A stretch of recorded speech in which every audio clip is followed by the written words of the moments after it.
வணக்கம். இது உங்கள் பிஜிஎம் செய்திகள்.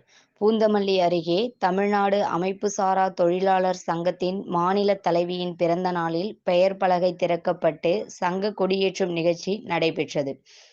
காஞ்சிபுரம் மாவட்டம் பூந்தமல்லி அடுத்த மாங்காடு மேல் ரங்கநாதபுரம் பகுதியில் மகாகவி பாரதியார் கட்டிடம் மற்றும் தமிழ்நாடு அமைப்புசாரா தொழிலாளர் சங்க மாநில தலைவி தனலட்சுமியின் பிறந்தநாள் விழாவானது மாவட்ட தலைவர் கணேசன் ஏற்பாட்டிலும் சங்க நிர்வாகிகள் முன்னணியில் வெகு சிறப்பான முறையில் நடைபெற்றது. இந்த நிகழ்ச்சியில் சங்க கொடி ஏற்றுதல், நலத்திட்ட உதவிகள் வழங்குதல், மாநில நிர்வாகிகளுக்கு பொறுப்பு சான்றிதழ் வழங்குதல் மற்றும் உறுப்பினர் சேர்க்கை, வாரியத்தில் பதிவு செய்தல், புதுப்பித்தல் தரும் முகாம் நடைபெற்றது. இதில் சிறப்பு அழைப்பாளராக மாநில தலைவர் தனலட்சுமி கலந்து கொண்டு சங்கத்தின் பெயர் பலகை திறந்து வைத்து சங்க கொடியை ஏற்றி வைத்து நலவாரியம் மூலமாக கிடைக்கும் நல்திட்டங்களை குறித்து உறுப்பினர்களிடையே சிறப்புரையாற்றினார்.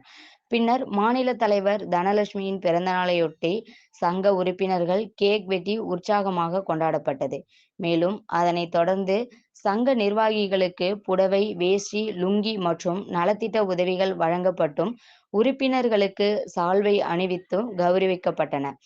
இந்த நிகழ்ச்சியில் மாநில செயலாளர் கே. நடராஜன், மாநில துணை செயலாளர் பூஞ்சோலை எஸ். ரமேஷ், மாநில துணை செயலாளர் பூவை எம். வெங்கடேசன், மாநில துணைத் தலைவர் டி. ரஜினிகாந்த், மாநில துணை செயலாளர் என். மோகன் ஆச்சாரி, திருவள்ளூர் மாவட்ட தலைவர் பூவை ஆர். முருகன், காஞ்சிபுரம் மாவட்ட செயலாளர் எம். ஜீவானந்தம், பொருளாளர் கங்காதரன், பூந்தமல்லி நகரம், ஆவடி மாநகரம் நிர்வாகிகள் மற்றும் மகளிர் நிர்வாகிகள் உள்பட ஏராளமானோர் கலந்து கொண்டனர்.